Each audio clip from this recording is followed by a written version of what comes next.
Good evening. Thank you for joining the Pasco School Board of Directors for our meeting this evening. I'd remind you that this is being recorded for broadcast on channel 191, Charter Cable TV. And we also record this. If you look up Pasco Schools on YouTube, you'll be able to watch this. Understand that while we move quickly on decisions as a board, we've always had time to research all of the issues that we're taking action on through independent research, through our discussions with district staff, with fellow board members in public meetings, open public meetings, which include this board meeting, and study sessions, which are usually held prior to board meetings beginning at 4:30. We've always had time to research those issues, and we're always willing to talk to the public about our thought process in open public meetings. This evening, we also have, at all board meetings, we have 3 student board representatives sitting up here with us. This evening, we have 2 of them here. They're an important part of our decision-making process, and they help us understand student voice throughout the district. We encourage those who are in 11th and 12th grade to fill out applications to become student board representatives. At this time, we'll call Whittier Elementary School Principal Victor Silva up for the flag salute.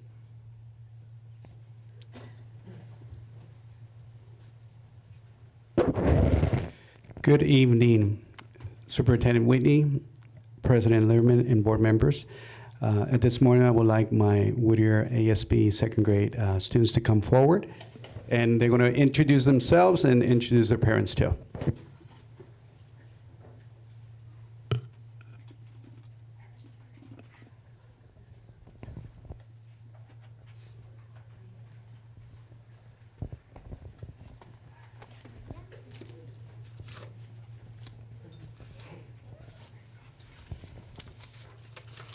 My name is Jonathan Sanchez. My parents' name is Javier and Eva.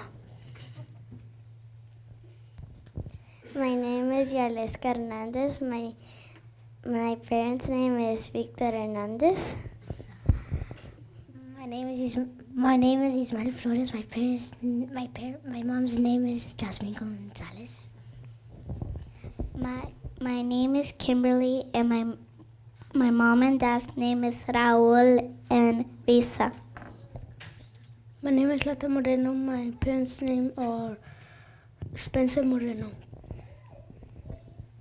My name is Tegan Wilson, and my parents' name are Dennis and Carla. Please stand for the Pledge of Allegiance.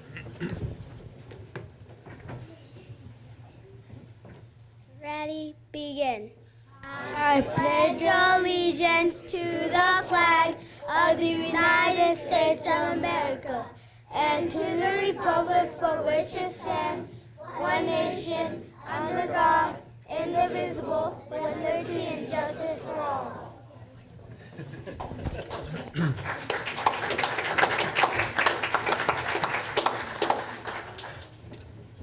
They're very, very enthusiastic, Mr. Silva. Mucho gusto.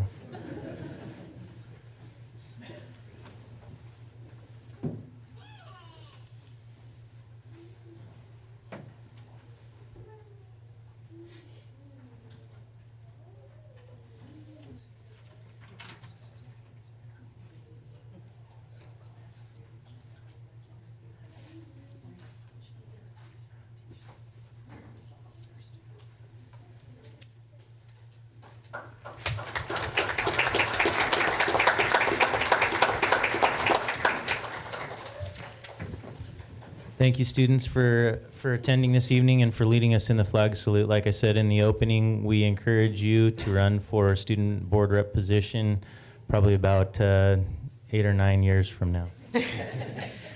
All right, next we have agenda item 3, which is a roll call. I'll ask Ms. Smith to please call the roll. Mr. Christensen? Present. Mr. Richardson? Present. Ms. Mankin? Present. Mr. Lehrman? Present. Mrs. Phillips? Excused. Mr. Neff? Excused. Mr. Mendoza? Present. Ms. Denise? Present. Thank you. Next we have special recognition. We have Mr. Shane Ettinger here. Good evening, Board President Lehrman, Superintendent Whitney, and members of the board. Tonight we have the honor of presenting a Partners in Kindness Award to one of our valued community partners. As you know, these pink awards are given to groups, organizations, and individuals who donate more than $1,000 in cash, goods, or services that directly benefit the students of the Pasco School District. Tonight we are pleased to welcome Bill Johnson, the president of Mission Support Alliance. MSA strongly believes in the cultivation of a local workforce through investment in community resources, educational programs, and local institutions that actively engage community members in safety-related and technological disciplines. By expanding these partnerships and making investments in science, technology, engineering, and math, or STEM programs, MSA is helping to establish the next generation of highly trained professionals and leaders in our area who understand the importance of a strong safety culture. Now, back in April, MSA invited Superintendent Michelle Whitney to visit the Safety Connect Expo at the track, and then they surprised her with a big check, and I'm talking about one of those big checks, for $10,000, with the only stipulation being that the money be used for safety and STEM-related curriculum and programs in Pasco schools. Bill Johnson, thank you so much for being here with us tonight. We'd like to present you with a small token of our appreciation for this generous donation. A big thank you to you and to MSA for investing in the future of Pasco schools.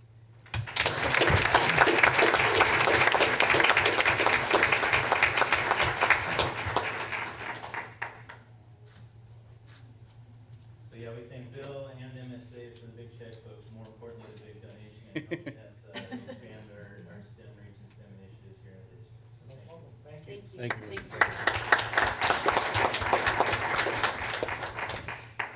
Now, tonight we actually have two Partners in Kindness Awards to present, and I'd like to ask Skip and Shannon Novakovich with Esprit Graphic Communications to come forward, along with New Horizons High School Principal Seth Johnson and New Horizons English teacher Michelle Smith. Now, thanks to the generous support of goods and services from Esprit, a group of students at New Horizons was able to produce and publish the school's first literary magazine titled Freeway Writers. I'd like to ask Michelle Smith to come to the podium to say a few words about the project. So this past spring, I had a group of students who wanted to publish some of their works, their written works, and some of their artwork. And of course, this teacher that I am, I said, okay, let's see what we can do. And so I addressed the communications department. I said, I have a budget of $0. And so could you guys help me out trying to figure out how can we get this publication off the ground and really create something beautiful from a place where students don't often find beauty. And so with the help of Skip and his wife and the folks out at Esprit, we went on a field trip and we got to look at their facilities and see what the process would be like. We then opened the doors to some students who really were amazed at like a different type of work that could be done. And so many of them were wondering, how do we do this work? How can we be a part of this process? Instead of just writing and just trying to get in the publication, they really were moved and their passion was heard. And if it weren't for these two lovely people, we would have never gotten their voices heard. And so with that wonderful kindness and the love that they showed our students, we were able to publish our first Freeway Writers edition, and we will be doing our second, and we can actually pay for this one.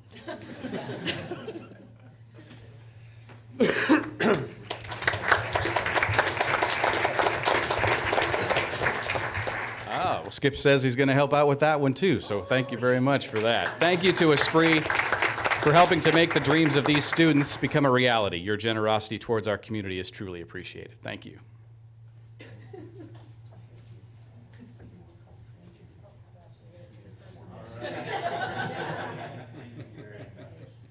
Yeah, and we appreciate that. We appreciate the money and donation, but I think just as important is that time that we just heard about, them opening up and showing students and just breaking down those barriers some of our students have perceived barriers and maybe real barriers, but just showing them different opportunities is very important also. So thank you. You're very welcome. Thank you.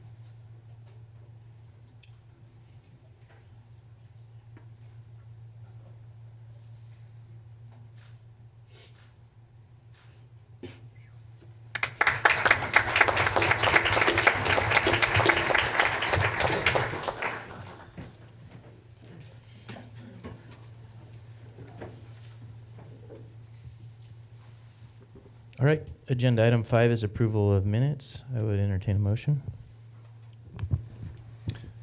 Mr. President, I move that we approve the regular meeting minutes of May 9th, 2017. I'll second the motion. There's a motion and a second to approve the regular meeting minutes from May 9th, 2017. Those in favor, please say yes. Yes. Opposed, no.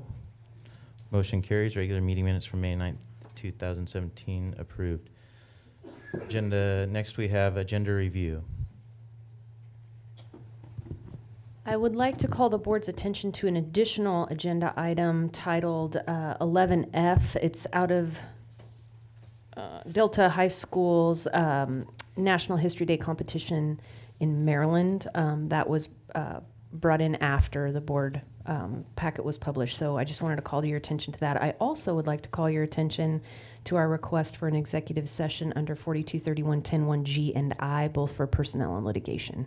And then we also have, Ms. Whitney said we will change the order of reports and discussion items number 9A and 9B. 9B will happen first, followed by 9A for those who have time restraints this evening for planning. Okay, next we have audience comments. In just a moment, I'll invite the audience up to the podium. At this time, you're able to bring up discussion points with the board, ask us questions. If you'd like further follow-up, please ensure that your name and contact information are left at the sign-in sheet in the back left corner there. My left, the back right corner. And please try to limit your comments to 2 minutes or less. And after each report discussion and action item, we will also open up the microphone for those community members who would like to provide input or ask questions of the board at that time. So the podium or the microphone is open.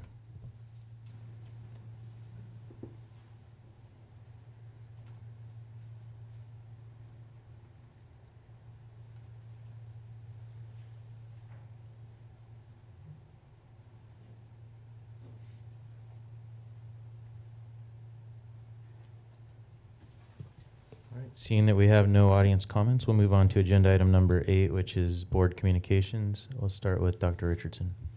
Thank you. Recently, I was able to visit Pasco and Delta High School and visit some classrooms and see the great things happening at those schools.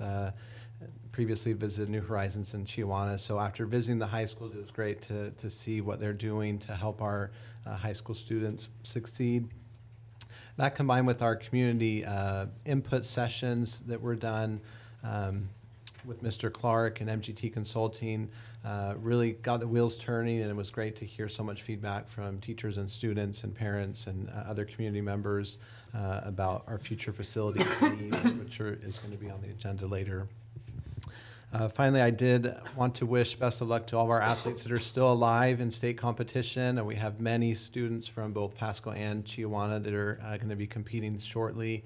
I was able to catch the very end of Pasco's soccer game that went to sudden death, the second sudden death overtime where we scored a game-winning goal and made it in time to see that, and was just a thrill. So wish them luck as well as the rest of our athletes these upcoming weeks. I would just like to express my thanks to the principals, administrators, teachers, and counselors, and everyone that's working so hard to make the final push for graduation for the students that are right there on the border. I know it's a trying time, and it's difficult, and I know there's a lot of students out there that are pushing for those final points or graduation things to make graduation and being able to walk. And I know that they, both the students and the teachers and administrators, are working hard to make that happen. And I appreciate all the extra work that they're doing. I know that it's, as I was talking tonight to Mr. Satal, and he was saying that now that the sun is out and it's been so nice and warm that it's difficult. Some of them are thinking, oh wow, I'd like to be out in the sunshine, but we need to make those final commitments from the students and and everyone to make that happen. So I appreciate all the hard work that they're doing, and I know that they're working to make that happen. So I appreciate all their hard work. Thank you. So just a couple of things to report tonight. First of all, I went to the chess, science, and art showcase and had an opportunity to see some of the projects the students are working on there. Had a wonderful little tour guide, Sophia, took me around and showed me lots of different things. Wasn't going to let me leave. I finally had to say, I've got a commitment. I told her that several times, but anyway, she wanted me to see a lot of things, and I did. And it's wonderful to see some of the things that they're doing, the hands-on things, which I think for most kids, at least for me anyway, that is very exciting to see them get involved in that stuff.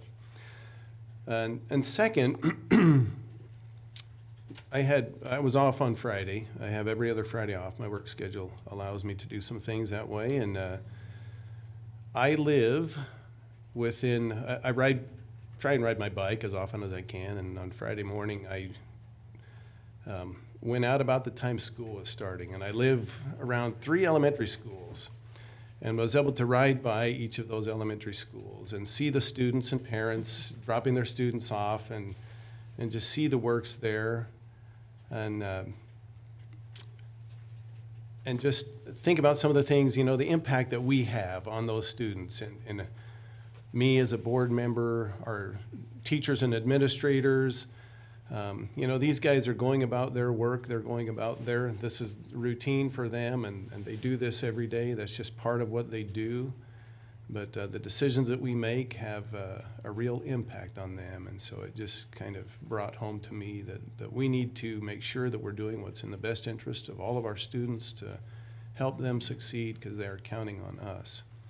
And just at the end of that trip, I happened to live, it's by McGee, and Liz Flynn lives up there. And she was out walking and just happened to run into her and just report that she's doing well. But anyway, it was a fun morning. It was a beautiful day, and I just had an opportunity to see those 3 different schools as their students were coming in. Hello, everyone. So I wasn't here for the last board meeting, and it feels like I haven't been here in like 2 months. But I mean, it's already getting to the end, and it's gonna be weird not being here like every other Tuesday, to be honest. Like, I don't know. Well, I know what I'm gonna do, but it's just gonna be weird doing it. But I had some things going on also. I was able to go to the HAP Awards, and I want to congratulate my friend. I'm his champion from Rowena Chess. His name's Eric. I want to congratulate him because he got an award, and it was an honor, like, being able to give him that award and shake his hand. And also, I want to thank Skip and his wife for the help that he's given us to New Horizons for the magazines.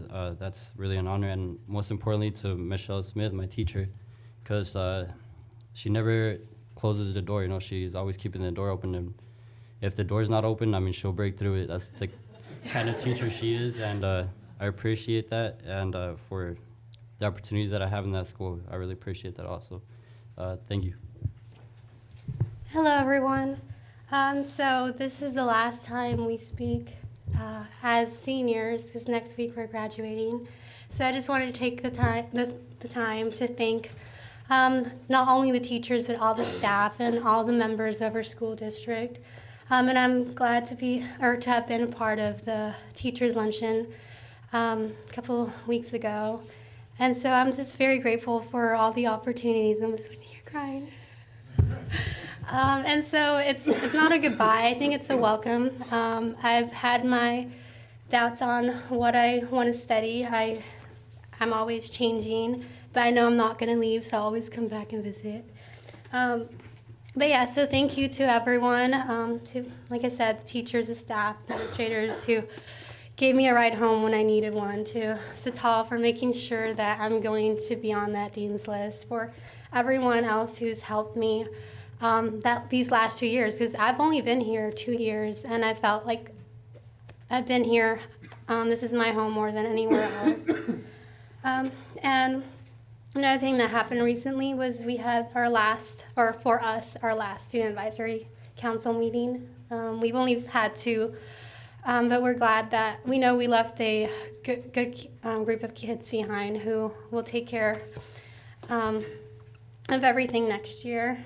And then we had our Hall of Fame and our Golden Bulldogs last Wednesday. Tomorrow we're having our senior award nights. But that was just another time to really acknowledge all the community members or students that have achieved beyond the classroom. So congratulations to everyone who's getting awards or who have gotten awards. They all deserve it. And last thing we did was for NHS, we had our car wash on Saturday. And so one of the last group activities we've done or that we're doing and plan on doing something this Saturday. But yeah, everything's coming to a closure. Next week we graduate. And so I just want to say thank you to everyone who's made this year really great. So thank you. And I'd echo what Missy said. This is award season for lots of students and also staff members. And we as board members are invited to a lot of these events, and we thank you for that. I know we're not able to make each and every one of the events. Our time is only so much, and we have families and stuff too, but we thank you for all of those invitations and congratulate all those staff and students who've won awards this spring. I was able to attend the Kinder Roundup. I have a daughter who's going to be a kindergartner next year at Mark Twain, so went to Kinder Roundup there. Lots of parents and community members are going to Kinder Roundups at their own schools.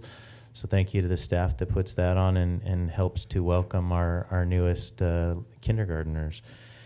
I was able to stop by the MGT America Community Input event last Wednesday, I believe it was, at Stevens. I just stayed for the intro and the first part of it there, and it looked like there was a pretty good turnout. I heard the other two events went well also, and so we thank the community members that came to give their input to help the board make important decisions in the future towards our long-term facilities plan.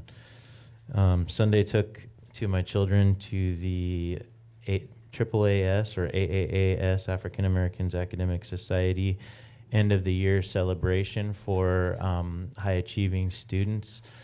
I was able to sit through, there's a Richland graduate there, I believe his name was Mr. Butts, and he was the keynote speaker at the beginning.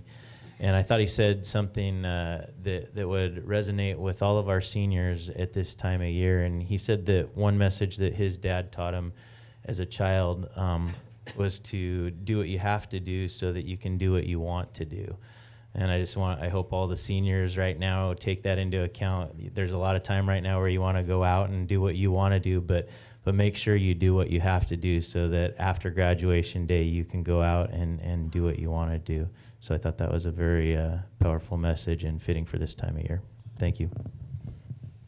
Scott, I just wanted to mention one more thing was about the Pasco House on Friday, that anyone that has the opportunity to attend that celebration, that's a great opportunity for all of our students in the Pasco School District, because it's something else that provides an opportunity for the students, that because it isn't all about academics and about sports. It's other things that gives them great opportunities for the future in their life and the house that they build is it's beautiful, and they've sold it every year. Is this number 16 or 19? Okay, house number 19. So they've sold them every year, and we have a couple of faculty members that have purchased the homes. And they're beautiful. So Still living there. Yeah, still living there. So if you have the opportunity, attend that presentation on Friday. Thank you, Ms. Lincoln. All right, next we have reports and discussion. Our first report will be agenda item number 9B, focus on outrageous outcomes, graduation, Ms. Michelle Whitney. So Board President Lehrman and members of the board, I'm pleased to be here tonight to present the third of 5 presentations that are focused on our outrageous outcomes that, when combined, identify a series of high academic expectations that are representative of a trajectory of success for our students. These outrageous outcomes unify the 3 essential functions shown here, keeping student achievement at the center of the district's focus and decision making. My goal here tonight is really twofold. It's to provide some data and initiative information specific to our goal on 100% of our students graduating with their career path, but also to provide a context for Suzanne Hall and a representative teacher team who are here to give an update on our college and career readiness initiative. These slides and the following slide outline the data rationale and benchmark assessments that will be used to monitor our progress over time.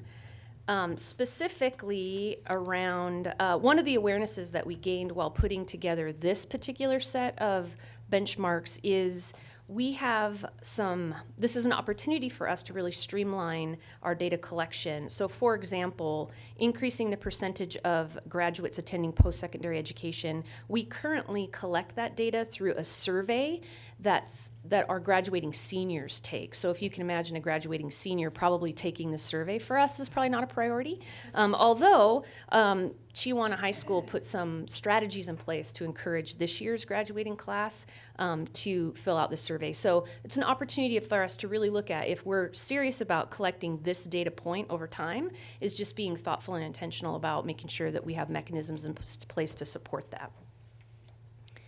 I am going to try to be brief tonight because I do want to maximize the time that our college and career readiness folks have to focus on their initiative.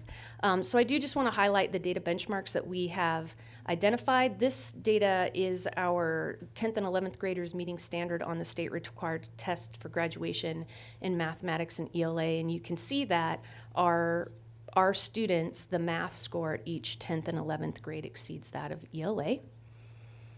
When you look at this slide, it represents graduation rates by cohort. So when you look at the 4-year cohort rate, 74.9% of our students who were freshmen in 2012 are graduating in 2016. So when you look at the next, the 5-year cohort, those were students who were freshmen in 2011 and so forth. So this will be a data slide that we are benchmarking now and that we will monitor over time to see the progression in students who are graduating in 4 years, but also those students then in the cohort that are graduating in year 5 and 5+.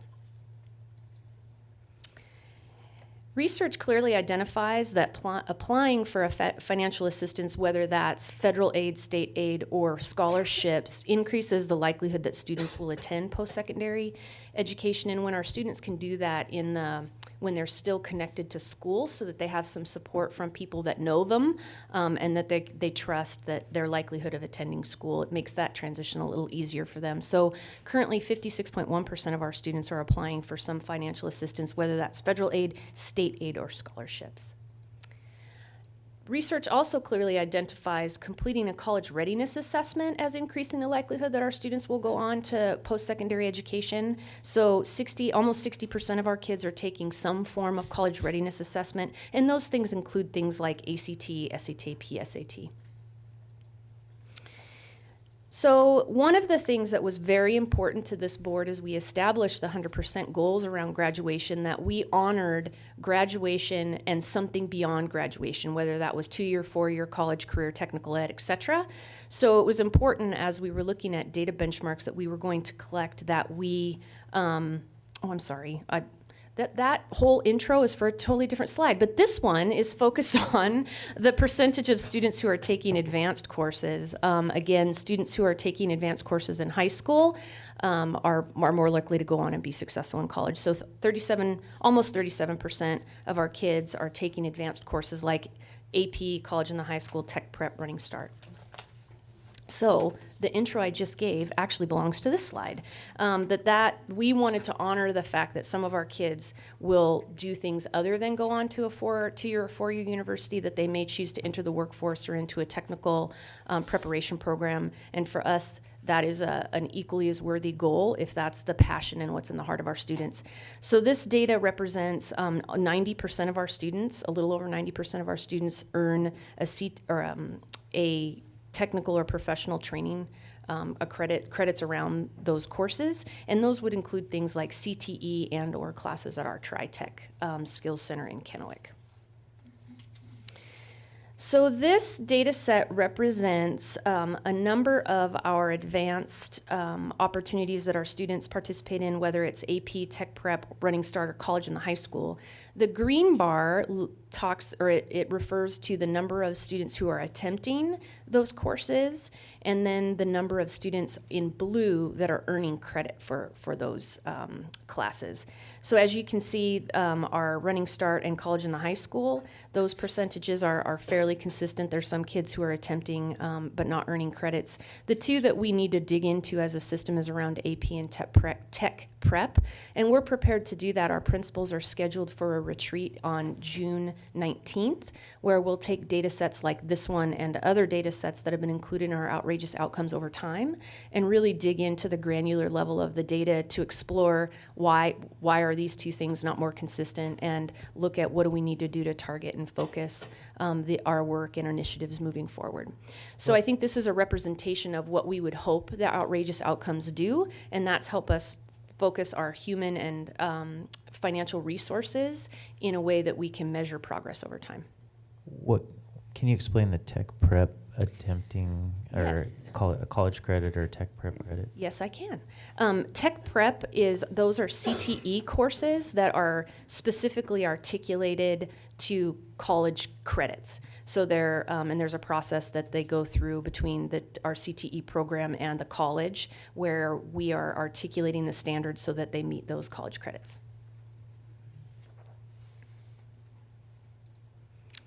So this is another data set that it's collected through survey. So 43% of our students on a survey that they complete are telling us that they're going to post-secondary education. Again, this would be one of those places where we want to focus over time to make sure we have the right mechanism for collecting data.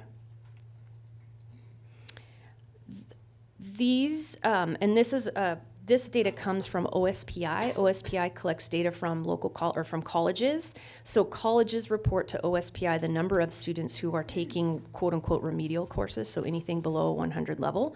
27% are reported taking remedial courses in English, and 48% were reported as taking remedial courses in math. So one of the questions I had as I looked at this data, if you can remember all the way back to the very first slide where it was the number of our students who are meeting standard on those graduation assessments, math is higher. So why are more of our kids taking remedial courses in math? And the answer to that question is some of our kids take math for 2 years, so there's a gap between their last high school class and their first college class.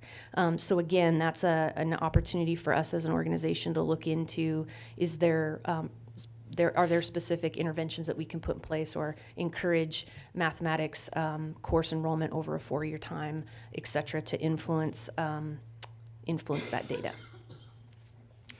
Lastly, this slide represents the number or percentage of our kids who are earning an industrial certification or passing industrial assessments. So this will be another data set that we can monitor over time to see how we can influence that particular set of data. These next slides, I just want to highlight a few initiatives. I don't want to go through line by line just for sake of time.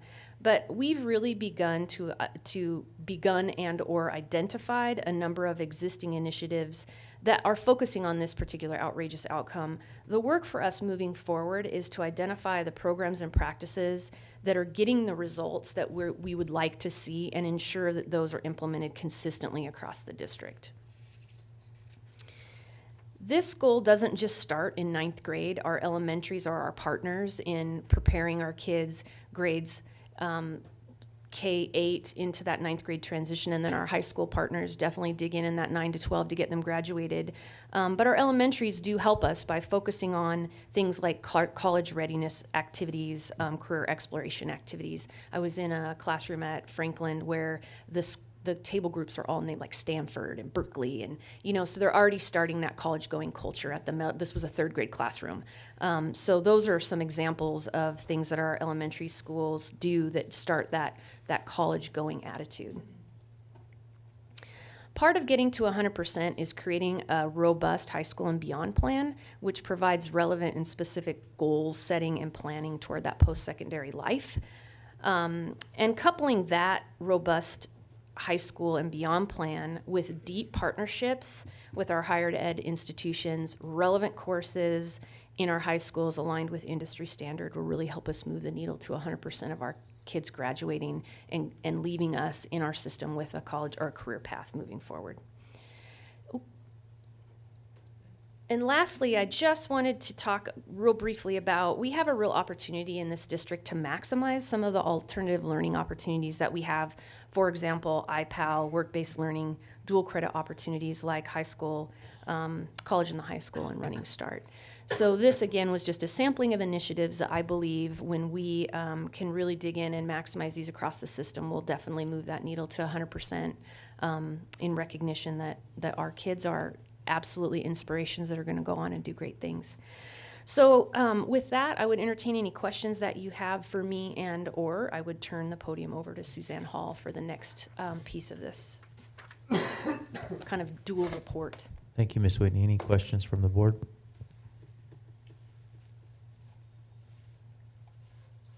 I had a question for you. On the college and the high school slide, we have almost 10% of our students taking that.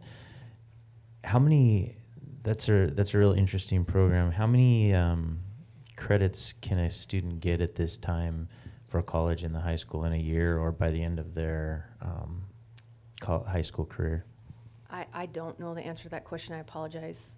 I can bring it back, or if there's someone in the audience, if I can phone a friend in the audience, I'm happy to do so, or I can absolutely bring that information. No, you can bring it back to us and let us know. But like Running Start's pretty easy to understand. If the kids fully immerse themselves in that and they get their 2-year degree, the credits transfer very easily. And I like this college and the high school program in theory. I don't know much about it, but I like that a student can stay at their high school and still be involved in the I don't want to call them social, but the social emotional aspect of being in high school, but also get credits. And I'm curious if we're expanding that program and how the credits are transferring and how that's going for us. Sure. Here's what I would offer the board. Tonight is the first of what I believe is going to be many opportunities for you to interact with this phenomenal teacher expert team around the College and Career Ready Initiative. They're going to give you an update tonight, but in part of that update is going to be a request to come back in front of the board for a study session where I think they could go really deeply in what does that mean, what does that look like, and especially what does that mean and what does that look like up against the new and the shift to 24 credit requirement. So that's how I would request or suggest that we perhaps tackle questions like that, and maybe the board between now and then can generate other questions that you may have that our College and Career Ready team can take on in the fall during a study session. And then I think it's on one of the first slides, and then there might not be an answer again to this one tonight, but I'd be interested to know. When we look at 10th grade ELA to 11th grade, 10th grade looks like, okay, we're starting out pretty low, 50%, but there's a great gain there. There's a gain of 40% going from 10th grade to 11th grade. So what are we doing in 10th grade, or what's happening there? If you have an answer tonight, that's okay. If not, we'll get it later. But So here's my answer, is that on the 19th, when we meet with principals in that retreat, that's the kind of data analysis that we're going to be doing to dig down into those granular numbers and figure out what are the practices that we're doing that we want to keep doing more of because it's getting the kind of results that we would expect, and what are some of the things that maybe aren't getting the results that we would expect so that we can let go of those practices and make room for doing more of the things that are getting us the right results. So we'll definitely in the fall be able to answer that level of detail for sure. looking forward to it. Thank you. Thank you. Any other questions for Ms. Whitney from the board? All right. Are there any questions from the audience to the board on this topic, or comments to the board?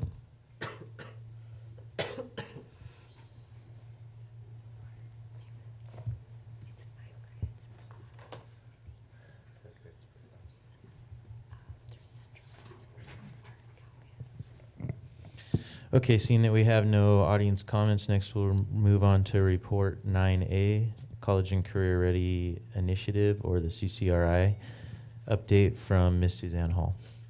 All right, and we Looks will like be you have able a to team answer with that you. question for you tonight too, so. So good evening, Board President Lehrman, Superintendent Whitney, members of the board. And tonight we will provide you with a progress report from the College and Career Ready Initiative work, where we have been busy with building action steps for our fall implementation and into the future years. I would like to, first of all, express my sincere appreciation for the planning team that has been together for almost a year and a half, since December of last year. These people have faithfully devoted hours upon hours of working and thinking around this initiative, because our goal has been to be thoughtful, to go slow, and to really make the right decisions that we possibly can. So I just want to acknowledge and thank them for being here. And as you know from previous reports that I've provided, Pasco obtained a 2-year waiver to extend the planning time for implementing the 24 credit graduation requirement, which is which was 2 additional credits from the 22 credit requirement now for the 2 comprehensive high schools, and the 20 credit requirement for New Horizons High School. So this year's 8th graders moving into high school next year will be the first class under this new law. So last year, we had a preliminary planning team that we referred to as our core team, and they developed a provisional vision statement, which I shared with you earlier, and outlined our main 3 goals. Each of these goals are directly tied to the district's 5 outrageous outcomes that Superintendent Whitney presented to you just a few minutes ago. And our key goals are to create personalized learning plans for each student that is supported by a comprehensive guidance system, K-12, successful pursuit of rigorous coursework, standards-based instruction, and real-world experiences, and lastly, to ensure all students graduate with academic and social skills relevant to their personal pathway. So the compelling belief behind our planning, which acts as kind of our touchstone and something that we talk a lot about, is what's most important to us is to create radical, not surface and fast changes to our secondary programs. We really are thoughtful about having it create success for all students, especially the students who are already struggling in our 22 credit system. Our team has used data extensively, transparently, to drive our action planning and identify root causes as well as challenges and barriers within our system. We have used multiple strategies to engage and hear all voices. Last year, we included the community, post-secondary partners, staff, and students in our planning. We also explored strengths, weaknesses, and challenges with meetings and community forums. We held one in English and one in Spanish. We had over 120 participants. And we've been using extensive surveys to find out what staff is thinking, as well as our parents and students. In fact, at the beginning of May, we presented to the Superintendent's Student Advisory Council, and more than 20 bright and very articulate students shared their concerns, questions, and ideas around Core 24. They were very well informed. They understood the high-stakes nature of meeting the requirements within the context of our current high school, and they shared their ideas around expanding dual credit options, offering more before and after school support, as well as wanting personalized help from teachers and counselors. So we took their feedback and we took it immediately to our leadership planning team for consideration.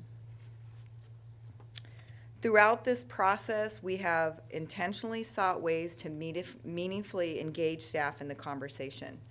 We value them as instructional experts, professionals that are closest to the challenge, and our strategies have included surveys as well, regular updates during early release time, building retreats, tier days, leadership work groups at respective buildings, our unified leadership meetings, which did include middle school representatives, and additional work groups to target specific topics, specifically around interventions and systems barriers.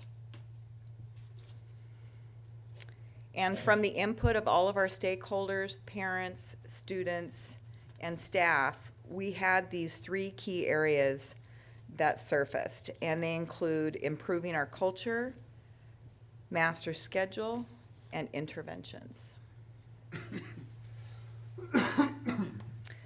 So our tireless planning team has met weekly.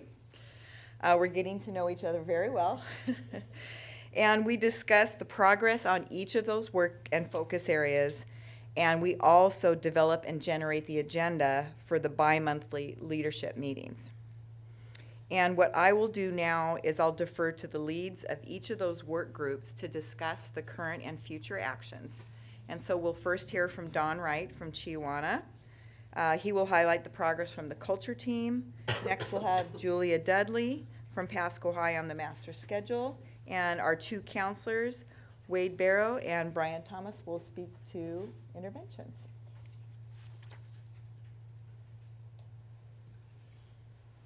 Thank you, Suzanne. So the progress for the culture work group has included first working as a cross-district collaborative team to identify the 4 stakeholder groups: staff, students, families, and district administration, including the school board. The second thing we did was define what we mean by culture and set actionable goals that conceptualize where we would like our culture to go.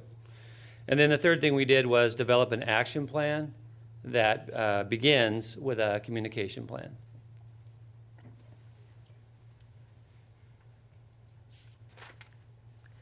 For master schedule, we have been exploring the possibility of changing our master schedule in order to support Core 24. Core 24 requires a specific credit breakdown that may be difficult to accomplish in our current system. For us, it is important to allow students to have the opportunity to explore their interests and possible career fields within the school day. And so our purpose in examining changing our master schedule is to ensure that our system supports this exploration while allowing our students to meet the new increased graduation requirements. Our planning team is currently working in collaboration with PAE to determine a staff recommendation for further research.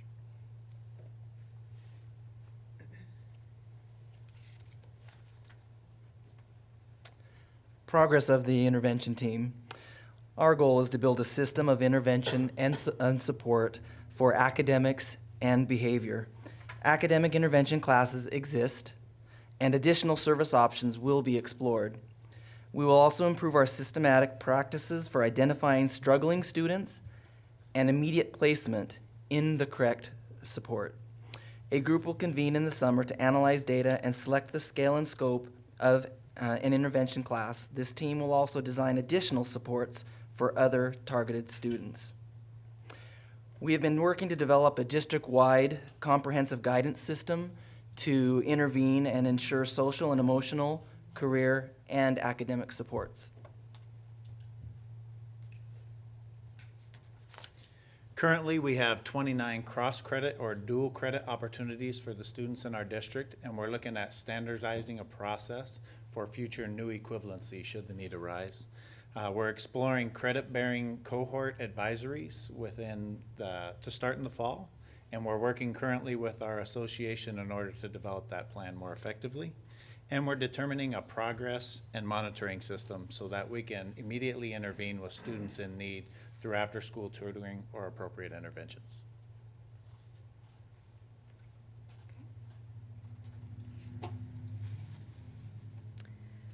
So our next and last unified leadership meeting for this year is June 13th, and we will develop inclusive teams to further make recommendations on each work group's goals, as well as prepare for immediate implementation in the fall. And these groups are going to be compiled of district staff, union representatives, building representatives, and superintendent student advisory council members. We will also partner with our Public Affairs Office to establish various communication strategies to engage and inform all stakeholders in this process and increase our collaboration with the middle schools. And I'd like to offer my appreciation to the board for extending the timeline with the waiver. The transforming our secondary system has been a very complex undertaking. Okay. This additional time has allowed for us to have greater staff involvement and to have it feel purposeful in our decision-making, as well as, I would say, a positive byproduct, which has built unity across the two comprehensive high schools and some consensus on things. So we would say that's a huge plus for the work that we've been doing. So again, I wanted to thank and express my appreciation to the team here who've been exceptionally dedicated and thoughtful in guiding these future changes. Thank you, Ms. Hall, and thank you to your team as well. Any questions or comments from the board? I just had a quick question. I know that the student council had a feedback on this. Did you guys get any information from them for this step? Yes, so Becky and I, we gave an hour-and-a-half presentation to the advisory, and we had discussed with them the strengths and weaknesses, what they were worried about.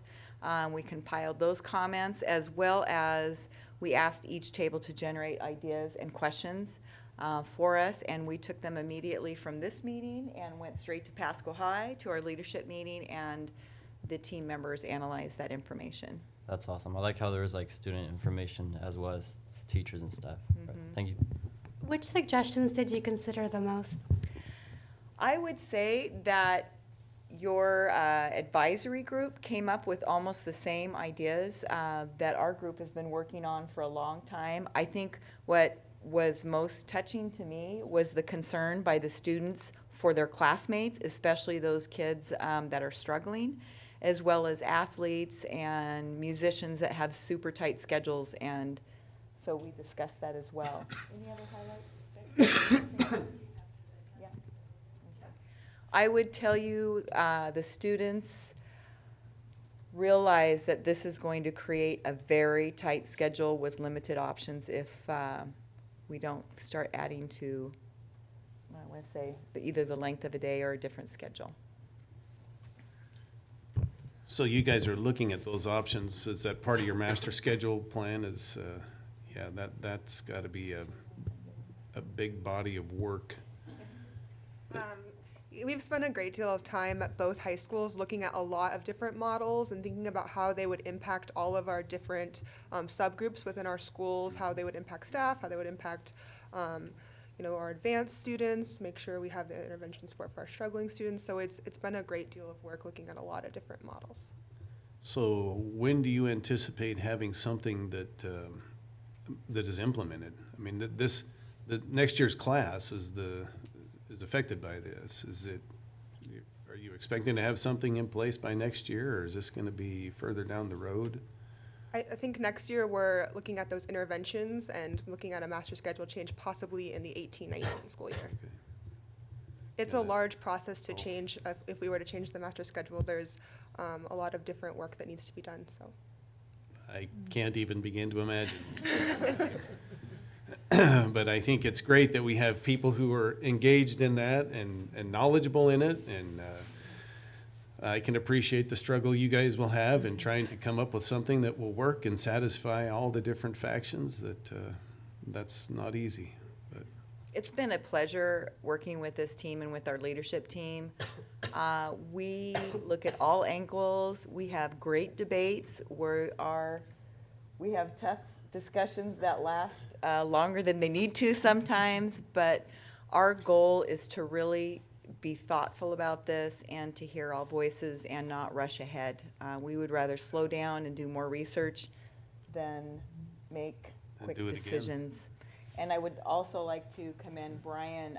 He has really pulled together our K-12 counselors to look at this, not just from a high school counselor's perspective, but a whole team of counselors that are going to be working with students and providing support for them K-12. Well, this will certainly have an impact for many students to come. So yes, please take your time and get it right, so we don't have to do it again. So, thank you.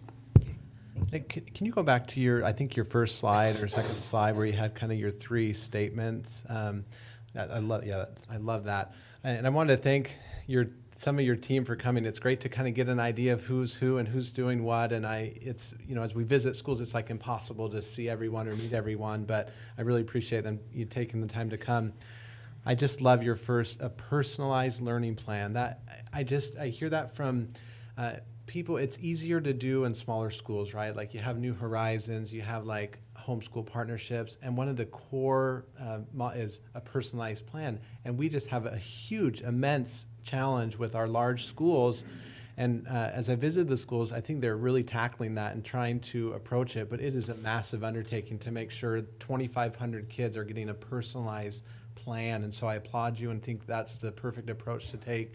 And I appreciate that for the future, for our younger students that are going to be able to have this more personalized plan dedicated to really at an early middle school. Where are you headed? What do you want? How can we help you get there? And the other thing I love that you said is exploring some of this during the school day. So it's not that you're at school, you do sports, you do music, and then find time to do all your college stuff, your job shadows, but that we're going to incorporate that into your experience, because that's really our fundamental purpose, right, is to help kids reach there. And so to historically and everywhere, it's like, okay, find the time to do your FAFSA. And I mean, I hated those. But now it's like we try to, incorporating that in, I just love. So I applaud this. I can't wait to see what else comes of it. And I appreciate you all being here to share some of what you've done. Thank you, and thanks for the team for coming in and speaking to us. I had one question. I think I heard that we're probably not gonna incorporate any schedule changes until the 2018 school year. So the class of 2021, the first class with these additional requirements, will kind of miss out on 1 year of having additional opportunities afforded to them by the schedule. And we think that they'll be able to, those that are behind a little bit will still be able to catch up in those 3 years if they lose a credit their freshman year. I'll start with that. I think that our goal is to really focus in on the kids that we know are really at risk. It's kind of, our question was, how big of a bite of the elephant do we take at this point? And we really wanted to zero in on who are the 8th graders that are going to be moving into 9th grade. How can we focus on them and offer immediate response to make sure that they don't lose a credit, and as well as offering more cross-credit opportunities for next year, and a credit for starting their personalized pathway. And Brian, if you can think of anything else that I'm leaving off. So we are trying to not only catch the students early that we think are at risk, we're also trying to offer additional credits beyond the 6 credits in some innovative ways with new coursework. Thank you. If you did decide to change schedules, I don't know what that means. I'm assuming go to a trimester schedule or something like that to afford more credits. If you did that in 2018, there'll still be other classes that don't have these requirements on them. Is it a fairly easy transition made easy by the state in transferring past credits from semesters to trimesters, or are there lots of challenges just doing something that sounds simple like that? Well, Wade and Brian could probably tell you the most. They deal with student transcripts from students coming from all different high schools as they move in and out of our system. And it's complicated, but they're already used to accomplishing that. We'll have to come up with a plan on how to do that on a large scale for our students as well. Not one off. Well, thank you. Thank you for the presentation, and thank you for the work and thought that you guys have put into this for us, for the district and the students of Pasco. Thank you. Any questions or comments from the audience to the school board? President Lehrman, if I may, I'd like to take just this opportunity to acknowledge the phenomenal leadership that these teachers have provided through this process. I have heard them talk about how this just wasn't the mathematics of getting to 24, but it's a way to unify our high schools around a common instructional approach and academic delivery for our kids. And they've really been thoughtful and intentional about the way they've taken that on in providing lots of opportunity for deep conversation so that we don't kind of, for lack of a better word, kind of leave anyone behind. So this hasn't been, we're going to mark the box and move forward. It's been a very thoughtful initiative that has been led by very skillful and professional teachers. And I just wanted to acknowledge your leadership and recognize the complexity of the work and just express my gratitude for the way in which you're taking it on. Just very grateful and thank you.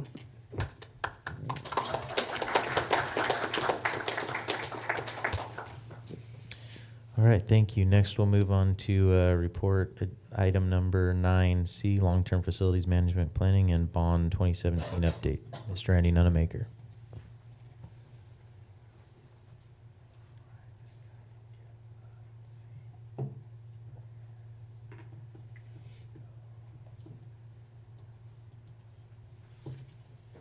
Board President, Mr. Lehrman, Superintendent Whitney, members of the board.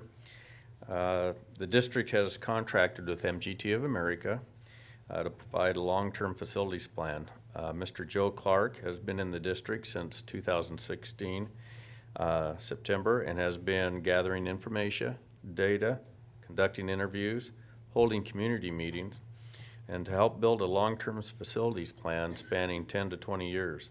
As part of the long-term facilities plan, also consideration for a bond election in November 2017 is being considered.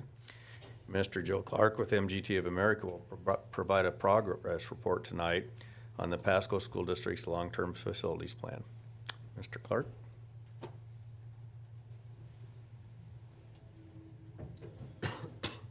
Thank you, Mr. Nunemaker. Thank you, Board President Lehrman, Superintendent Whitney, board members. It's a pleasure to be here. As you know, my background, I've been a board member for 18 years, so I'll be taking these people to my district to help me get this problem figured out, okay? Because you guys hit it out of the park with that. For a small fee, we can make that happen. Okay. Just real quickly, I'll be brief. We've done some great work to date. I can't thank enough the Community Builders Group that's working with me, about 30 individuals out of the community, to put this together. The purpose tonight is just to give you a brief update on some key activity that has gone on in the past month and to prepare you for the upcoming summer sessions that we will be including you in. So just a quick review of some of the project goals. Engage the community. A number of you mentioned in your opening remarks about the community engagement meetings that went on last week. We had 4 of them, one May 3rd at the PAC at Pasco High School, and then 3, one at Ochoa, Stevens, and McLaughlin last Tuesday, Wednesday, and Thursday evenings. I would concur with your statements that they were well attended. There was a lot of excitement and engagement. The small group portion of the evening tended to go way past when we were supposed to be done and out into the parking lots. So all in all, I would say it was a good, successful effort, and we got a great amount of feedback that I'll share with you in a moment. We've developed these entire assessments that we've gone through and conducted based on educational program standards. And you know, this Core 24 discussion is such a representative example of that. How do we change schedules? How do we manipulate class offerings for kids and program offerings for kids in the space that we have? And that has to be the driver for any facility master plan. Buildings are wonderful, but really it's about the educational program to drive the functionality of these buildings and to meet the needs of these talented people out in your schools. We will, tonight, we had a work session. I thought it was very productive. I appreciate your time coming in early. We'll be getting together on June 6th with the full Community Builders Group to really start to hammer out the potential recommendations that might lead to a November 17 bond. And then on June 27th, we'll have another meeting further examining the data and coming to some resolution around exactly what it is that might be inclusive of that bond. At the June 6th meeting, we'll have representation from Trevor Carlson, Piper Jaffrey, and a number of other folks that you might have questions for about rates and amounts and things like that. And then we'll have a finalized meeting on July 25th to walk you through what bond resolution language we will put in front of you. The efficiency and effectiveness of this plan is culminated in a couple of things. One, the community input data that we just talked about. But two, we're going to do an organizational effectiveness study in August, walking through the different components that would ultimately support the facility master plan to ensure that they have the appropriate staffing, the appropriate resources, that they're operating at the most efficient and effective manner to support this plan. We will also do, once school starts next fall, a complete space inventory study to look at the configuration of spaces, particularly as it relates to the use of portables, and at the elementary, how that is either supporting or possibly being an impediment to the overcrowding issue the district is facing. And then finally, I hope to present to you in October of 2017, a full finalized master plan. This, again, just a visual way of putting that. Picture's worth 1,000 words. We are working again tonight with you and tomorrow night with the Community Builders Group. June 6th, it'll be a joint meeting, and then you can see the work going forward from there. I just want to talk to you briefly about the community engagement process. As you know, and as Mr. Nunemaker said it in his opening remarks, we've been here since September of 2016. We've got to know your district very well. We started with interviews across the district with key staff, the board, Superintendent Whitney's executive team, and a number of other folks to get a sense of what was the primary issue and concern if around facilities and that sort of thing. I've interviewed a number, well over 40 of your community leaders that are very excited about this process, and I think appreciative of the fact that they've been included and have had the opportunity to come forward and express their opinion about what the facilities master plan should include. The green represents the community engagement process and the online survey, just a plug. May 19th to May 31st. The survey's online. Go to the website, psd1.org/communitybuilders, and you can take that survey. We'd like to get as many responses as we can between now and May 31st. Post the community input things, we will have some more focus groups this fall, looking at what the master plan says, how representative of it is, of the staff and the students and their needs, and what we can do to support that. So what did we learn? Couple of things. Our community really appreciates the physical condition of our buildings. That's a testament to your staff. As you know, I travel all over the country. I'm in a lot of districts, and I can say without hesitation that Pasco has some of the finest buildings I've seen. They're just in great shape. You do a good job of keeping them that way, and your community is very appreciative of the way you're managing the resources associated with that. We heard a lot of good comment around the district's investment in technology. With that, you know, it's the double-edged sword. We love what you're doing. Please do more. But it really was a sense that we're trying to move that forward, and that that's become the tool that most students use in their everyday life, and they're very proficient at it, and having those resources available to both staff and students is critically important in a 21st century environment.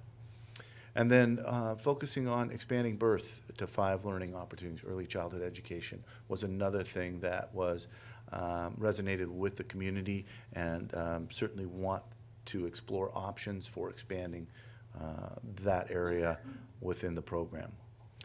What were they concerned about? Increasing program equity and access, really looking at where programs are located, what schools have which programs, and bringing a more uniform process to that so that all children have access to all programs. That being said, that's a pretty difficult challenge. But I think that the community would like some sort of understanding about the direction the district is going to go in developing a more robust program offering and equitably distributing that program offering across the district. I don't think it's anybody's surprise that reduced overcrowding was a big issue. I think it was interesting. We put some overcrowding issues out there, boundary adjustments. We're very, very, what do I want to say? We talked a lot about them, you know, that readjusting boundaries to balance overcrowding was a good idea. The use of portables, on the other hand, not as much a good idea. We'd like to see the elimination of those. So there was a lot of discussion around that issue, and I think the community expects this plan coming forward to have some strategies and recommendations around how to address that. Reliance on portables as learning spaces. You know, portables were intended to address peak crowding, bubbles in grade levels and that sort of thing, and not to be long-term solutions. And unfortunately, there are some of that going on here, and we need to address that as we move forward in the plan. And then really our growth and impact on 21st century learning environments. I think Board Member Richardson spoke to it about Delta High and the kind of environment that's there. Students expect a different kind of culture and environment in the building than probably I expected when I was in high school or middle school. And providing that takes different types of facilities. We're going to address that as well as we bring this plan forward. So that's there's a lot of detail and information behind this, and we will provide that to you as we move forward. I just wanted to briefly mention, I know that we've been talking at a number of meetings that came up again tonight, really why November? If we do decide go with a bond, I think we're moving in that direction, but ultimately it will be your decision. Why we would want to do November? Well, first off, it's because there's the opportunity to gain another $15 million in state eligibility match. And I'm not sure if I'm saying that right, Kim, or not, but it's not that we gain additional $15 million, but we do not lose the $15 million we originally had. So there's $15 million on the line by keeping it within this calendar year.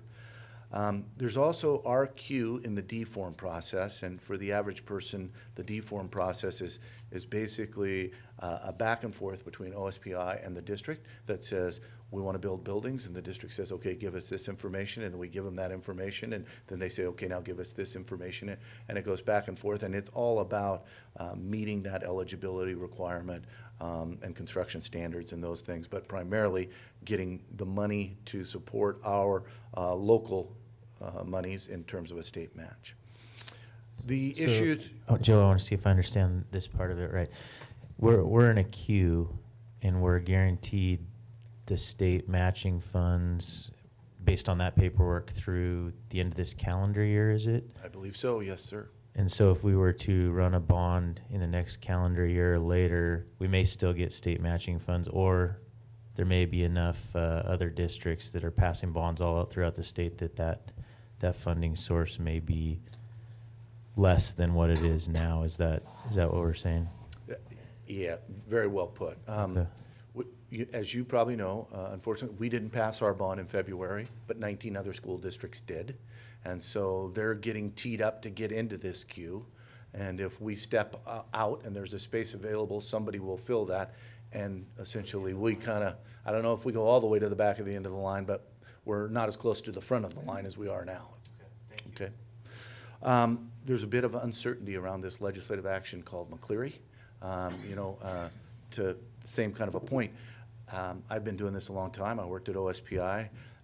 I cannot recall 19 school districts passing simultaneous bonds of $1.3 billion in new construction money.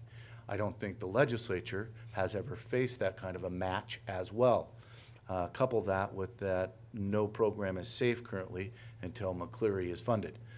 So given all of that, we're in good place. That stuff has been guaranteed to us, so let's not jeopardize that. There's also the obvious reduced inflation cost by going now instead of later. And then finally, this overcrowding and the negative impact and perception that it's creating on our school district, we begin to address that through a strong initiative such as a bond in 2017 and those outcomes that would follow that. That's my update for you. We're going to be spending a lot of time together in the next month and building toward a decision on this bond and finishing up this master plan. But if you do have any questions this evening, I'd be happy to answer them. Thank you, Mr. Clark. Thanks for the presentation and your work with us and for us on this topic. Any questions or comments from the board to Mr. Clark?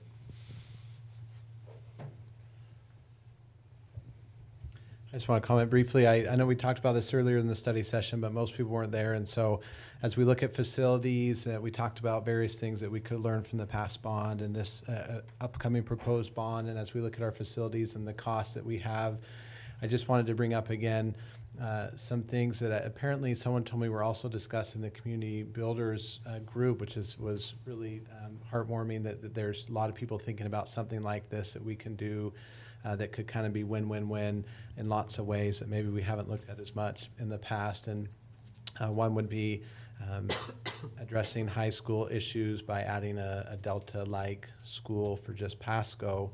I learned recently that roughly 100, a little over 100 of our students applied for entry into Delta as freshmen, and only about half were able to get based on the numbers. So we have 60 plus students that were on a waiting list to get into Delta, and so we could easily, if we started our own, I'm confident we would build that, and that we could add another Delta for 15 million, 20 million, and address some of our high school overcrowding in addition to all the other things that we're doing.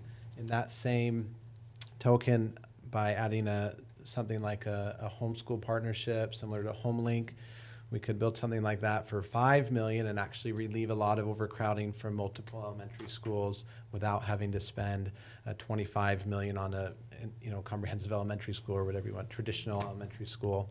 And so I'm excited to kind of see the feedback and the input that the Community Builders Group gives us, and especially interested in those two options in addition to all that we've discussed previously, and number of elementary schools, middle schools, and so forth. So I'm looking forward to the further discussion with them. Just one comment on that, and I mean, as I listened to the College and Career Readiness Report, the Core 24, and scheduling, imagine what those kinds of innovative high school spaces, how they might provide space to alleviate some of the scheduling issues that might arise out of this Core 24 issue.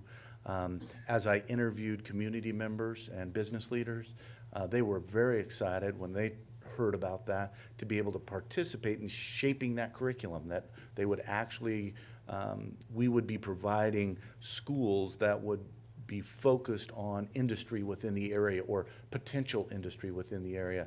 I thought a lot of community people looked at that as very proactive thinking, future thinking, and certainly a way to do some comprehensive economic development and tie that into some of the growth and the Vision 2030 plan the city's doing and all of that. So I would agree with you. Those innovative ideas need to also be included in this effort as we go forward. And yes, the community builders are bringing those forward. Thank you. Thanks again, Mr. Clark. Any questions or comments from the audience to the school board on this topic?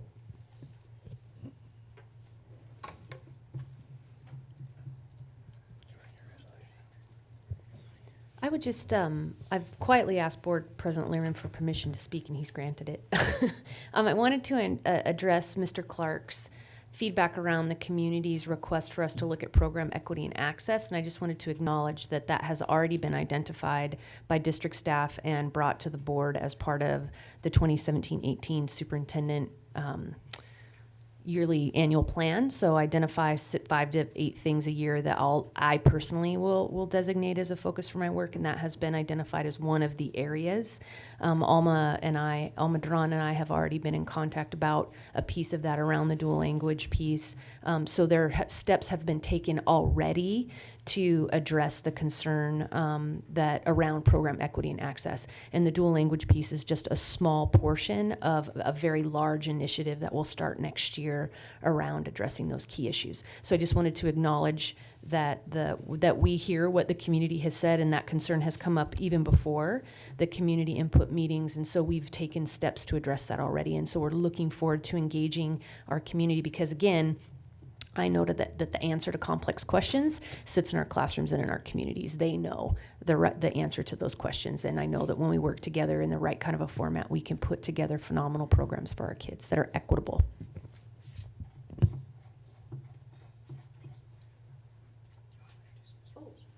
I just would also like to take the opportunity to introduce Assistant Superintendent Eric Bowles, who's here tonight with an action item around curriculum adoption. Good evening, Board President Lehrman, Superintendent Whitney, and members of the board. You'll recall that I was able to present last meeting all the information around a number of curriculum adoptions. You'll see me again in subsequent meetings, one if not two more, and then the Herculean task accomplished by Suzanne and her wonderful team, and our team of dedicated teachers will be put to rest this year. My purpose for being here tonight is to seek approval of a curriculum adoption recommendation in the following areas: world language French, science and leadership. We went through the scope of that curriculum the last time, looking at leadership K-12, world languages French 9-12, and science K-12. So with that,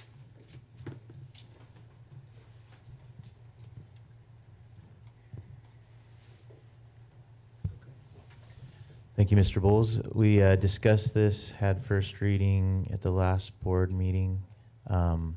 Any additional questions or questions for Mr. Bowles or discussion from the board?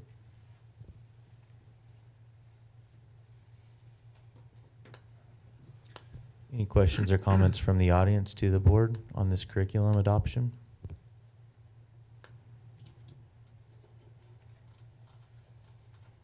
All right. With that, I would entertain a motion.